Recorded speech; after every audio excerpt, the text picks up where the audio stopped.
Let's keep this one short. I promise the next Oddware episode will be a bit more meaty. As mentioned in a previous episode, Sonic's origin can be traced back to Sega's search for a new mascot. And naturally, credit goes to Naoto Oshima, co-creator of Sonic the Hedgehog, for designing the character we all know today.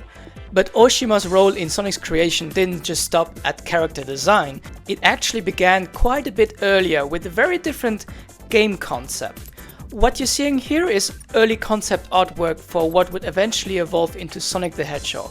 As far back as 1989, Naoto Oshima was developing a game called Twin Stars. It starred two twin brothers from a place known as the Dream World, who would journey into the Nightmare World to confront a villain named 13, a strange face-like entity that's ruling over the Nightmare World. Even in this early concept, many recognizable ideas were already taking shape.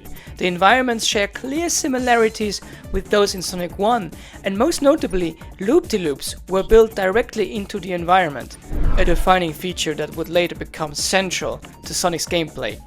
Enemy designs were also explored during this phase, with several concepts actually being considered for Sonic 1.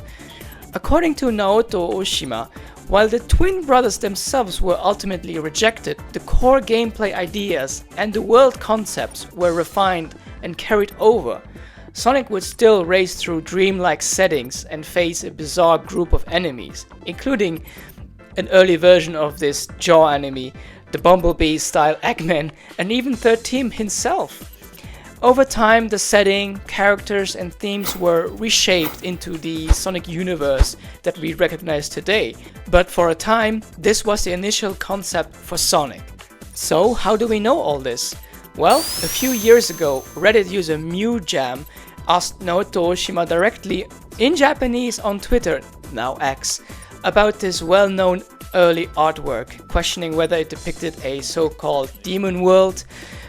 Well, Oshima replied, mentioning the Twin Stars concept and explaining how it eventually evolved into Sonic the Hedgehog. He continued answering follow-up questions, sharing some fascinating development details that are still online to read.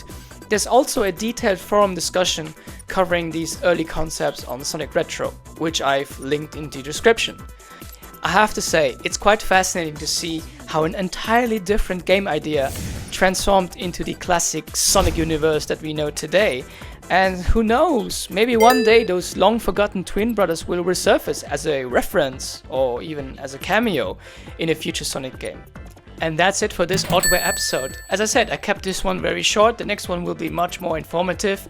And until then, have fun, take care and ciao.